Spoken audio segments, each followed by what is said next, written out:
അടച്ചുറപ്പുള്ള സുരക്ഷിതമായ ഒരു വീട്ടിൽ അന്തിയുറങ്ങണമെന്ന സ്വപ്നം എറണാകുളം വടക്കൻ പറവൂർ സ്വദേശി മോഹനനും കുടുംബവും കാണാൻ തുടങ്ങിയിട്ട് വർഷങ്ങളായി. ജീർണിച്ച് പൊളിഞ്ഞു വീഴാറായ കുടിലാണ് മോഹനനും ശരീരത്തിന്റെ ഒരു വശം തളർന്ന ഭാര്യയും അടങ്ങുന്ന കുടുംബവും കഴിയുന്നത്.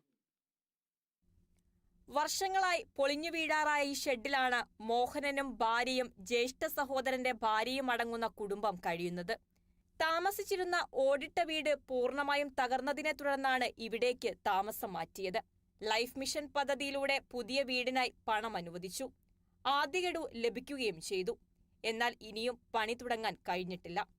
ഓരുവെള്ളം സ്ഥിരമായി കയറിയിറങ്ങുന്ന സ്ഥലമാണ് ഇവരുടേത്.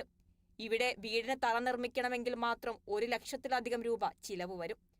തെങ്ങുകയറ്റ തൊഴിലാളിയായിരുന്ന മോഹനൻ അസുഖബാധിതനായതിനെ തുടർന്ന് ആ തൊഴിലെടുക്കാൻ കഴിയാത്ത അവസ്ഥയിലാണ്. സമീപത്തെ പുഴയിൽ ചൂണ്ടയിട്ടാൽ കിട്ടുന്ന ചെറിയ വരുമാനം കൊണ്ടാണ് 3 അംഗ കുടുംബം കഴിയുന്നതും മരുന്ന് വാങ്ങുന്നതുമെല്ലാം. എന്നെക്കൊണ്ട് ഇപ്പോൾ 40,000 രൂപ ഒരു അക്കൗണ്ടിൽ ഇട്ട് വന്നിട്ടുണ്ട്. അതുകൊണ്ട് എന്നെക്കൊണ്ട് ഇപ്പോൾ തറകെട്ടാനോ പിടിക്കാനോ ഒരു നിവൃത്തിയില്ല. അപ്പോൾ അതിൻ്റെ പേരിൽ അങ്ങനെ നിൽക്കുകയാണ്. അപ്പോൾ ഗ്രാമസേവനോട് ഞാൻ വിവരമൊക്കെ പറഞ്ഞ്, അപ്പോൾ പൈസ പിൻപത് അതിനത് കിടപ്പുണ്ടായെന്ന് ചോദിച്ചു. അപ്പോൾ ഞാൻ പറഞ്ഞ്, സാറേ മരുന്ന് മേടിക്കാൻ കാശില്ലാണ്ട് ഞാൻ ആ അക്കൗണ്ടിൽ നിന്ന് പൈസ എടുത്ത് തരില്ല.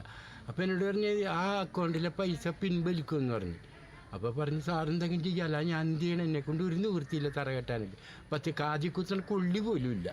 ഒരു കമ്മലുണ്ടായിരുന്നുള്ള വിറ്റാണ് പുള്ളിക്ക്. ആ കൈ ഒടിഞ്ഞപ്പോൾ പോയി 10-12,000 രൂപ പറഞ്ഞ് ഇവിടെ ഭാരതിൽ കൊണ്ടുപോയി കൈ ഒടിഞ്ഞ് ഇതൊക്കെ ശരിയായി വന്നപ്പോഴാണ് ഈ 2-3 ദിവസം മുമ്പ് പിന്നെയും വീണ് ഇതായേക്കും. ചേട്ടൻ്റെ ഇപ്പോൾ വരുമാന മാർഗം ഞാനൊരു ചെറിയ വഞ്ചിയുണ്ട്, പൊട്ട വഞ്ചി. അതുകൊണ്ട് ഈ ഞണ്ടിൻ്റെ പണിക്ക് പോയാൽ വെള്ളത്തിലെ കാര്യം ചിലപ്പോൾ 10-400 രൂപ കിട്ടും. ചില ദിവസം 10 പൈസ ഉണ്ടാവില്ല. മഴക്കാലത്തും വേലിയേറ്റ സമയത്തും കുടിലിനുള്ളിൽ വെള്ളം കയറും. ഈ സാഹചര്യത്തിൽ അടുത്ത മഴയ്ക്ക് മുമ്പെങ്കിലും ഒരു വീട് സാധ്യമാകണമെന്നാണ് കുടുംബത്തിന്റെ പ്രാർത്ഥന.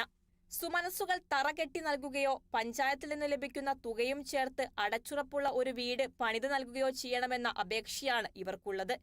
Kerala vision news, Kochi.